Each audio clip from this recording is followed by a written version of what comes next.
we're all just recovering whatever way we can. But it is a really good street, and I love living here. People in Squirrel Hill reacting after a shootout on their street. A father and his 3 children were caught in the crossfire when witnesses say people in cars were shooting at each other. KDKA's Mamie Ba tells us how neighbors are feeling one day later. In disbelief that a shooting would happen in this neighborhood. A reminder of it on this windshield and this shell casing. More than a dozen shots ringing out in Squirrel Hill. A neighbor who doesn't want to be identified captured it.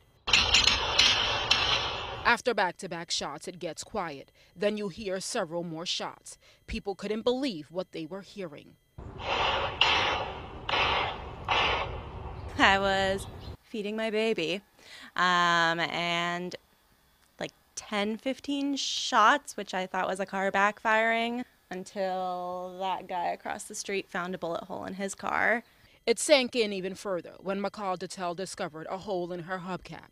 Assuming it was just that. And the car is otherwise, I mean, seems unharmed. And then I think it just cracked when it hit the street. Witnesses say 2 people were driving down the street and shooting at each other Tuesday.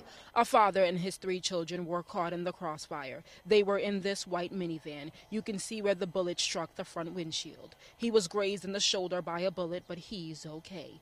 The mom I spoke with said she was supposed to be in the car with her 8-month-old. And we would have been in the car like 2 minutes after if they hadn't come when they came. So thank God we were still in the house and we were not prepared yet. Other cars on the street were also hit by the gunfire. You can see a hole in this taillight. The owner tells me he was on the front porch on his laptop during the shooting. He immediately ducked and took cover.